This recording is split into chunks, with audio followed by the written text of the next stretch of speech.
Alors, on va passer au deuxième intervenant, Philippe Kaminski. Alors, Philippe Kaminski est un spécialiste de l'économie sociale et solidaire. Alors, ce n'est pas une spécificité du monde francophone, mais l'économie sociale et solidaire a sa spécificité dans le monde francophone. Philippe Kaminski est certainement un des meilleurs experts en la matière. Et il va nous dire comment, justement, se présente l'économie sociale dans son prisme francophone et quelle réponse à quelle crise, parce que ça suppose qu'il y a des crises. Donc, je vous laisse la parole pour nous expliquer tout ça.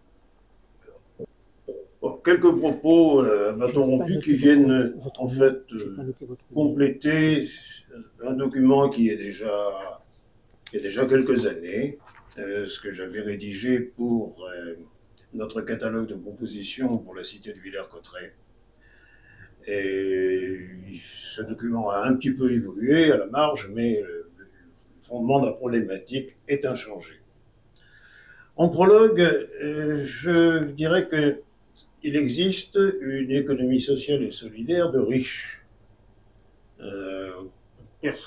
Rien n'interdit des entrepreneurs en nouvelles technologies informatiques de s'organiser en société coopérative ouvrière. Le mot ouvrier prend ici un sens un peu particulier, plutôt que de fonctionner selon le système des jeunes pousses ou start-up, comme disent les franglais. On ne peut pas leur en vouloir d'avoir préféré ce système, et ça fait partie de l'économie sociale, qu'on le veuille ou non. Il y a une économie sociale et solidaire de goût, de préférence. Des gens qui créent ensemble une école coopérative, un restaurant coopératif. Finalement, l'affectio societatis prend peut-être un peu le pas sur l'efficacité économique. Là encore, ils font partie du monde de l'économie sociale et solidaire, et il n'est pas question de les mettre de côté. Ceci étant, le fond de notre problématique, selon le joli mot qu'on attribue à Anatole France, c'est de dire que la coopération, c'est la fille de la misère et de la nécessité. C'est-à-dire que l'économie sociale et solidaire qui, alors, précisons rapidement, ce concept est né il y a une quinzaine d'années, il a pris la place de ce qui s'appelait auparavant tout simplement l'économie sociale, point, laquelle, l'économie sociale, est née en France entre 78 et 82.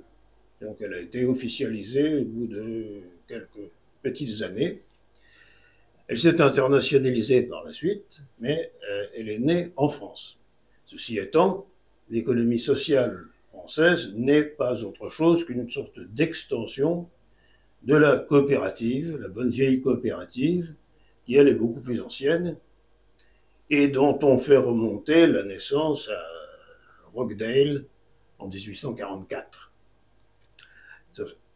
Elle s'est organisée sur le plan international. L'Alliance coopérative internationale a été fondée en 1895, c'est donc une très vieille dame. Et en fait, ce sont les principes de la coopérative qui ont été étendus à d'autres catégories d'entreprises, d'associations, pour créer ce qu'on appelle aujourd'hui l'économie sociale et solidaire. Mais cette idée de fille de la misère et de la nécessité, à mon sens, doit rester fondamentale, surtout lorsqu'on parle de francophonie, car on aborde de façon frontale les problèmes de développement, les problèmes de pauvreté, les problèmes d'autonomie, les problèmes d'émancipation. Alors, soyons clairs, la coopérative, c'est certes une bonne part d'utopie et de fragilité. La fragilité est double par rapport à une entreprise ordinaire, parce qu'il faut à la fois que ça tienne sur le plan humain et que ça tienne sur le plan économique. Il faut donc une solidité assurée au point de vue règles de fonctionnement et des circonstances favorables. Je dirais que ce dont nous parlons, l'économie sociale et solidaire, c'est une utopie tempérée par la nécessité de l'efficacité économique. Et c'est, à mon sens, la meilleure et la seule manière de faire en sorte que l'utopie se transforme en réalité. Alors, quelles sont ces circonstances favorables? Eh bien, j'en vois deux principales. La première, c'est une attitude bienveillante de la part des pouvoirs publics. Et ça, c'est très difficile, parce que les pouvoirs publics ont tendance, plutôt que de faire œuvre de bienveillance, de faire œuvre de contrôle et de chercher à accaparer les structures qu'ils favorisent. Et la deuxième circonstance, mais le deuxième facteur favorable à l'éclosion de l'économie sociale, c'est le charisme d'un fondateur, d'un meneur. Je me tourne vers les Québécois qui sont ici. Il est clair que sans la personnalité d'Alphonse Desjardins, eh bien, il n'y aurait pas de Banque Desjardins aujourd'hui. Et il en est de même pour un certain nombre d'autres réalisations qui ont défié les décennies et les siècles même. Il me reste... Bon, on me donne très peu de temps. Je vais structurer mon exposé très rapidement en 4 points. D'abord, préciser quelques points sur les rapports entre économie sociale et francophonie. Ensuite, parler des événements nouveaux, il y en a peu, mais quelques-uns, et de la situation en termes internationaux. Évoquer les dangers qui se présentent, et enfin, faire un focus sur 2 préconisations, parmi d'autres. L'économie sociale est donc née en français, alors que l'Alliance coopérative internationale puise ses racines dans de nombreux pays, mais il est assez logique qu'elle soit de langue anglaise. Anglaise et non pas américaine. Il y a donc, dès le départ, un problème en termes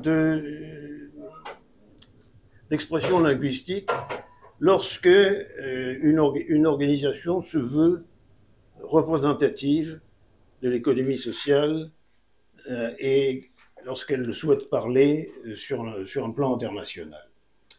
Jusqu'ici, les choses se sont heurtées à de nombreux obstacles. Il y a des préjugés de toute nature. Je me souviens en particulier, lorsque j'ai été amené, il y a déjà longtemps, à parler à des amis responsables de l'économie sociale en France du projet de Villers-Cotterêts, il y a eu des réticences qui étaient de nature culturelle, politique plutôt, compte tenu des familles politiques auxquelles ces gens appartenaient. Francophonie, ça évoquait coopération, et coopération, ça évoquait soit néocolonialisme, soit secteur public. C'est l'affaire de l'État. Donc nous n'avons rien à y faire. Les intérêts communs entre francophonie et économie sociale et solidaire ne sont guère perçus ni d'un côté ni de l'autre. L'OIF n'a en fait très peu au fait des questions économiques, encore moins des questions sociales. Quant au milieu qui anime les structures fédérales et confédérales de l'économie sociale et solidaire, ils en général et assez souvent, ils sont américanisés. L'usage de l'écriture inclusive y est fréquent. Les termes anglo-saxons, ils sont fréquents aussi. On a du mal à faire passer un message francophone. Pourtant, il est clair que les notions de développement, d'émancipation, d'identité, d'enracinement, enracinement ne voulant pas dire enfermement, bien entendu, sont communes aux 2 sphères et devraient permettre des rapprochements. Alors ces rapprochements, il semblerait qu'il y en ait un petit peu qui se font de toute manière. Des rencontres entre des Français, des Belges et des Africains. Il y a des messages qui passent. Alors, il vient d'y avoir à Dakar, début mai, une conférence mondiale de l'économie sociale et solidaire, pour la première fois organisée en Afrique francophone. Ça a été, je dirais, un succès, peut-être pas un triomphe, mais un succès, par la participation, par la qualité des débats.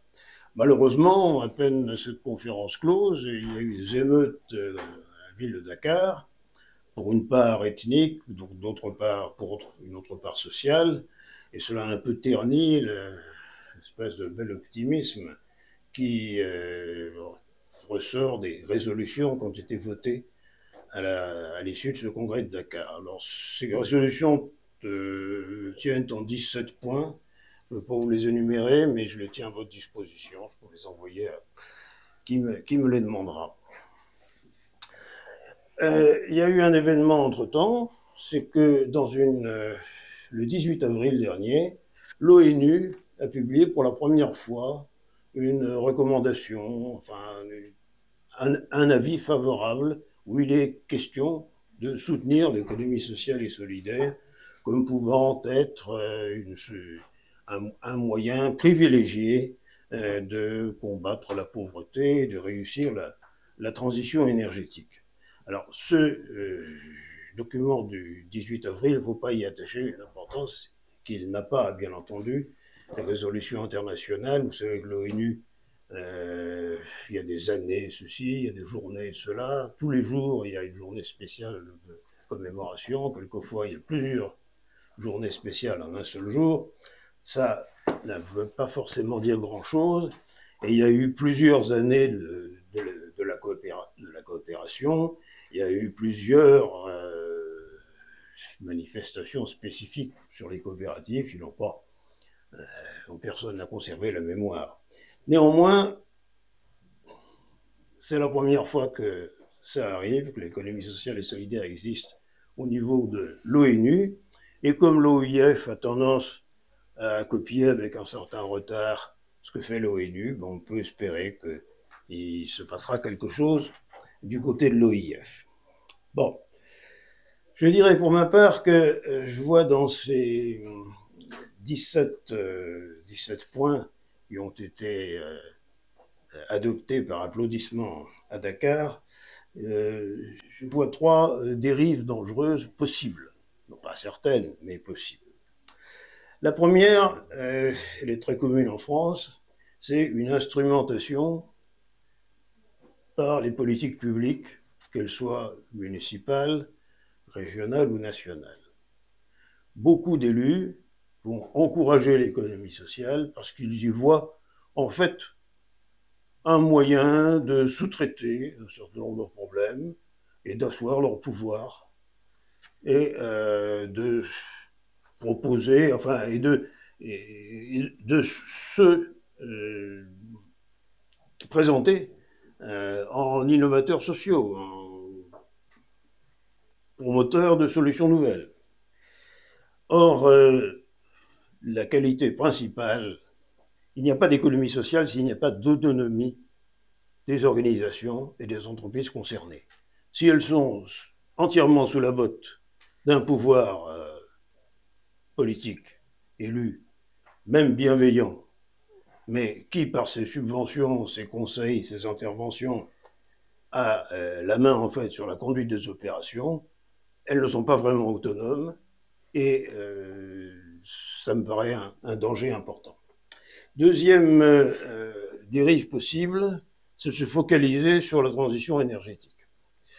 Alors effectivement, nous sommes submergés de discours qui nous expliquent que c'est une priorité absolue, qu'elle surpasse toutes les autres et que nous devons absolument diminuer de tant de pourcents notre émission de gaz à effet de serre, etc. Je comprends bien tout cela. Je trouve personnellement, vous n'êtes peut-être pas d'accord avec moi, mais en ce qui me concerne, je trouve que c'est largement exagéré. Néanmoins, ça n'a pas grand-chose à voir avec l'économie sociale et solidaire. J'en suis désolé. Cette économie sociale et solidaire, elle est à l'image de la société et de toutes ses contradictions. Une association de chasseurs et une association d'opposants à la chasse font partie, l'une et l'autre, de l'économie sociale et solidaire. Elles ne sont pas d'accord entre elles. Donc il est difficile de considérer que le simple fait d'appeler au développement et à la promotion de l'économie sociale et solidaire puisse apporter quelque chose qui aille dans le sens d'une transition énergétique plus sociale, plus rapide et mieux acceptée par les populations. Le troisième danger, c'est que les valeurs de nos sociétés du Nord, valeurs entre guillemets, soient brutalement imposées au Sud. C'est particulièrement vrai pour toutes les questions dites sociétales. Nous avons, enfin pas nous, mais nous, notre société, l'image que nous donnons, tendance à considérer le Sud comme ce que nous étions nous-mêmes il y a quelques décennies. Or, ce n'est pas le cas. Et il y a une très grande variété entre les cultures et les pays faisant partie de l'espace francophone. Alors, bien entendu, lorsqu'il y a des programmes qui sont financés par le Nord et qui mettent comme obligation, par exemple, de veiller à ce qu'il y ait un certain nombre de principes concernant les minorités sexuelles ou que sais-je, ou autre chose, soient respectés, les pays pauvres, les pays du Sud, pas forcément pauvres, mais enfin, tous les pays du Sud, qui aimeraient bien pouvoir participer à ce programme, mais en recueillir quelques miettes, ils vont passer par les fourches codines de ces conditions. Ça dénature complètement les rapports que l'on peut avoir entre les sociétés du Nord et les sociétés du Sud, et c'est extrêmement dangereux, et surtout, c'est mal reçu. Je voudrais, pour terminer... Bientôt conclure, voilà. Oui, je vais conclure. Vous faire part, il y a des tas de choses dont je n'ai pas parlé, mais tant pis. Vous faire part de deux des conclusions principales d'un groupe de travail que j'ai animé il y a quelques années avec une vingtaine de coopératives ivoiriennes. Il s'agit de participants de base, bien entendu. Et ces préconisations vont un peu directement à l'encontre de bien des idées reçues chez nous. La première, c'est le refus, le danger du prêt. Le prêt est très mal vécu. Chacun a l'exemple, a vécu, a vu tout près de lui des situations qui se sont très mal terminées parce que une institution, que ça s'appelle microcrédit ou pas, a prêté de l'argent. Le prêt doit être remboursé, mais la façon dont on exige le remboursement ne correspond pas du tout au rythme possible de développement d'une entreprise dans un pays en développement. Alors le prêt, c'est bien, mais on ne veut pas. Le don, c'est mieux. Mais est-ce que le don, c'est la solution? Là encore, on réfléchit et on s'aperçoit que le don, souvent, ce sont des objets, des équipements qui sont donnés, puis débrouillez-vous, faites au mieux. Le donateur, une fois que le don a été fait, que le cordon d'inauguration a été coupé, eh bien, il passe à autre chose. Et puis, l'objet en question, l'équipement en question, n'est pas forcément bien utilisé, il est mal entretenu, il tombe non. C'est du gaspillage. Et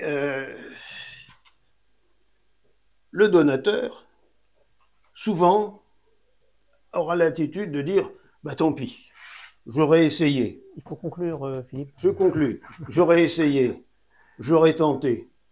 J'ai fait une bonne action quand même, j'ai fait un don. Ça n'a pas marché.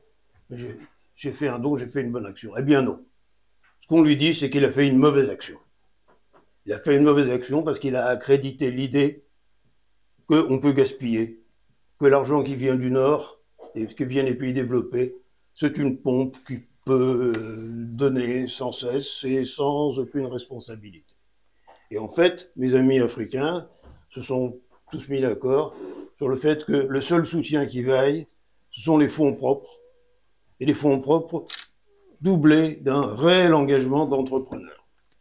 Il faut montrer que l'argent qu'on donne, on le fait travailler et que c'est difficile et que ça nécessite des efforts. Et là, il y a une valeur d'exemple qui est préférée à toute autre forme d'aide. Bon, je m'arrête là. Merci. Alors, ce que je retiens en particulier, c'est que on parlait tout à l'heure de Français des affaires. L'économie sociale et solidaire fait pleinement partie du monde de l'économie, comme son nom l'indique. Et donc, là aussi, il faut se battre, sans doute, pour que la langue française, qui était la première langue, si je puis dire, puisque l'économie sociale est née en France, qu'elle est moins francophone aujourd'hui, mais qu'il faut donc se battre pour que le français soit aussi présent dans cette économie sociale et solidaire, d'autant plus, je veux dire encore plus, que dans l'économie générale, si je puis dire, puisque c'est une économie de proximité. Donc, il faut que, de fait, on puisse s'exprimer aussi, quand il le faut, en français, dans ce secteur.